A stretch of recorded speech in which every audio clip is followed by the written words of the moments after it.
Sahabat Khalid Basalama.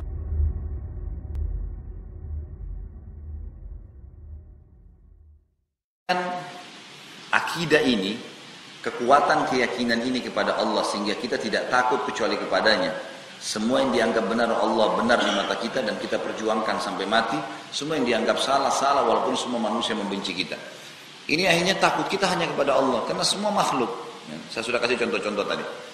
Ada satu makhluk Allah namanya syaitan. Syaitan ini teman-teman sekalian adalah makhluk Allah, istilah dari kalangan jin.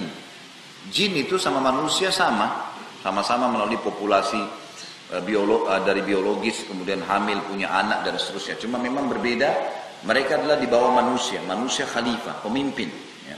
Sementara jin ini adalah golongan yang di bawah manusia, dipimpin. Makanya dari 124 ribu nabi, diantaranya 313 rasul, semua jadi dari manusia, tidak ada dari jin. Kebodohan yang sangat luar biasa, kalau ada di antara manusia minta tolong sama jin.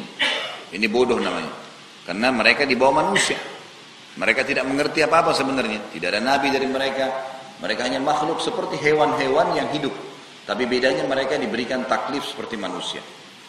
Di kalangan jin teman-teman, ada jin beriman, ada jin fasik, ada jin kafir. Jin beriman ini sama dengan manusia yang beriman.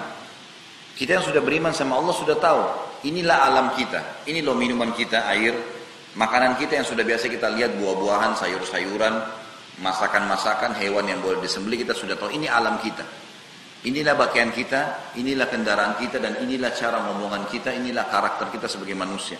Kita dilarang dalam agama untuk pindah ke alam lain, seperti alam hewan. Gak perlu kita masuk ke alamnya hewan. Udah kita cuma tahu makhluknya Allah. Kita gak boleh pindah ke alamnya jin. Kita tidak tahu juga itu alam malaikat. Pokoknya alam kita inilah. Gitu. Gak boleh pindah ke alam lain, sudah. Manusia banyak yang tidak pahami, mereka pindah ke alam jin. Minta tolong sama jin. Jin mukmin sama manusia mukmin sudah tahu ini nggak boleh mereka ketemu. Beda, dimensi waktunya beda, makanannya beda, pakaiannya beda, fisiknya beda, beda semua. Allah pencipta sudah memisahkan, jangan interaksi sama mereka. Ini orang beriman sama jin beriman tahu. Baik, yang kedua fasik. Fasik ini jin muslim tapi masih banyak dosanya, sama dengan manusia fasik, banyak dosanya. Dan ada jin yang kafir sama manusia yang kafir. Di alam jin, yang fasik sama yang kafir namanya syaitan. Namanya syaitan.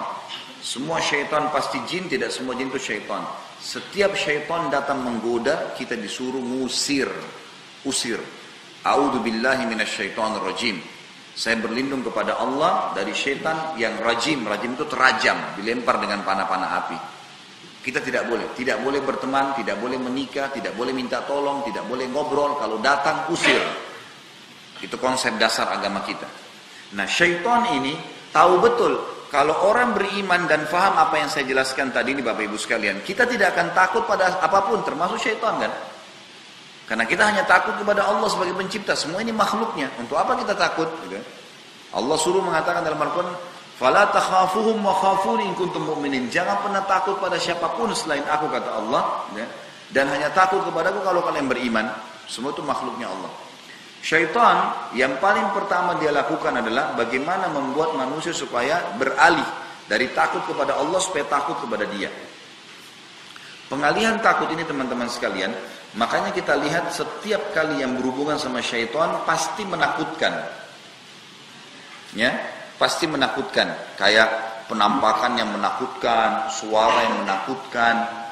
Manusia-manusia menjadi dukun-dukun. Ya, orang-orang yang tidak pintar dan orang-orang yang tidak normal itu, mereka ini karena kebodohannya minta tolong sama syaitan, gitu kan? Mereka kalau kita datang ke naudzubillah, jangan sampai kalau ada orang lihat praktek mereka pasti itu ada gelap, remang-remang, ada patung korak, ada patung ini, patung itu. Kenapa? Karena pada saat Anda masuk ke tempat praktek itu harus takut dulu. Kalau takut syaitannya bisa kuasain. Kalau tidak takut nggak bisa. Lihat sekarang banyak dukun-dukun tuh, yang sekarang sudah mulai keren-keren, tampil di TV. Kalau dulu bawa tongkat ada tengkoraknya, sekarang sudah tidak, gitu kan? Sudah rapi-rapi. Gitu. Muncullah mereka sebagai dukun-dukun di zaman sekarang. Ada Deddy Corbuzier, ada Tommy Raphael, ada macam-macam semua muncul. Itu dukun-dukun semua. Hipnotis orang, tepuk, bisa menari, bisa suruh buat apa, bisa semau dia, itu hipnotis. Hipnotis bagian daripada sihir. Alasannya menguasai alam di bawah sadar, itulah sihir. Situlah sihir masuk gitu kan. Di situ sihir sebenarnya, hakikat sihir di situ. Makanya kalau diantara orang yang dia mau tepuk pundaknya itu, ada setannya bisikin dia tuh. Nah ini nggak bisa, ini ibadah. Kamu nggak bisa suruh turun. Nggak bisa. Karena nggak bisa hipnotis. Yang dihipnotis itu yang dikuasai yang memang takut sama Allah, sama syaitan, takut sama mereka. Seperti itulah. Nah syaitan berusaha menakut-nakuti kita teman-teman sekalian. Oleh karena itu, semua yang berhubungan dengan hal-hal takhayul, jangan takut. Makin anda berani, syaitannya makin takut. Kita jalan di kegelapan, kita sendirian di atas kapal, kita sendirian di atas mobil, perjalanan jauh, sendirian di mana, nggak takut. Yakin semuanya makhluknya Allah. Anginnya, airnya, syaitannya, binatangnya, semua makhluknya Allah. Nggak ada yang perlu ditakutin. Kalau kita begitu, makhluk Allah yang lain takut. Contoh kita lewat ada anjing. Coba kalau kita berani, anjingnya lari tuh. Tapi kalau takut, ada aura takut, anjingnya bisa merasa kalau kita takut. Makin jadi dia. Dia makin gonggong, makin takut, makin lari, makin dikejar. Coba berhenti. Gitu kan? Ancam dia lari. Semua begitu makhluknya Allah, termasuk syaitan. Semuanya. Baik, saya kasih contoh-contoh untuk memahami ini. Misal teman-teman sekalian, kalau ada satu rumah ini pernah ada orang bunuh diri. Kira-kira kalau rumah itu ditawarkan kepada Anda, mau beli nggak? Rumah ada orang pernah bunuh diri, mau beli nggak? Kenapa nggak mau? Nah, baik, jawab apa adanya. Kenapa nggak mau beli? Jawabannya takut kan? Nah itu. Baik, itu orang bunuh diri ya. Kita ganti sekarang contoh yang lain. Satu rumah dibunuh oleh perampok. Kalau tadi dia bunuh diri, ini ada perampok masuk ke keluarga dibunuh semua. Mau beli rumahnya nggak? Kenapa nggak mau? Sama takut. Kenapa kita mengatakan takut teman-teman sekalian? Karena syaitan sudah bergabung dengan manusia-manusia yang memang sudah menjadi hamba-hambanya dia, bukan lagi jadi hamba Allah, untuk menakut-nakuti manusia itu. Di Indonesia misalnya digambarkan di sinetron, di film-film, ada ruh gentayangan. Ada kuburan terbuka, keluar pocong. Jalan bisa ketuk-ketuk rumahnya orang, bisa ngomong, bisa minta makanan. Dari mana ini? Dari mana semua ini? Ini khurafat, dusta. Dusta, tidak ada itu. Nggak ada ceritanya tangan bisa tarik orang dari kloset.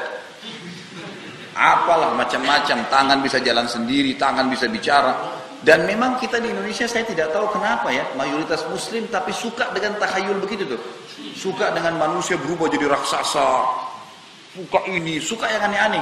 Manusia jadi serigala, manusia jadi singa, manusia jadi ini. Yang tidak masuk di akal. Nggak ada. Di alam manusia nggak ada itu. Tidak ada itu. Tapi dia coba mendobrak keluar dari alamnya dia. Itu alam-alam jin, sudah jin. Dan kita tidak perlu takut dan tidak perlu tunduk sama mereka. Mereka punya peraturan sendiri. Dan mereka takut dengan manusia yang berani. Makanya kata Nabi SAW kepada Umar bin Khattab, wahai Ibnu Khattab, kalau kau lewat di sebuah lembah, syaitan lihat kau. Umar tidak lihat syaitan. Syaitan lihat kau, syaitan akan cari lembah lain. Karena takut bertemu denganmu. Ulama hadis rincikan. Apa sebabnya nih? Karena Umar bin Khattab itu betul-betul yakin dengan Allah. Nggak takut kecuali pada Allah. Jadi syaitan itu sama makhluk Allah yang lain lari semua dari dia. Takut. Jadi kalau kita sedang takut, sebenarnya kita sedang mengeluarkan aura. Dirasakan oleh makhluk Allah yang lain itu. Baik. Ambil dari saya teman-teman sekalian pagi ini dan mulai rombak mindset Anda selama ini yang takut kepada selain Allah. Tidak ada ruh gentayangan. Nggak ada itu semua. Dusta. Nggak ada tuh kuntilanak apalah segala namain di Indonesia macam-macam, gitu kan? Pocong bisa ngomong, bisa jalan, bisa macam itu semua tidak ada. Kalau orang sudah mati teman-teman sekalian bisa balas dendam, berapa banyak orang yang sudah dibunuh tapi tidak balas dendam tuh. Bahkan di Indonesia ada orang makan jenazah hidup tuh, nggak diganggu, nggak apa-apa dia makan loh ini orang dibunuh dimakan sama dia. Untuk ilmunya dia, ilmu syaitannya semua. Gitu. Tapi nggak apa-apa.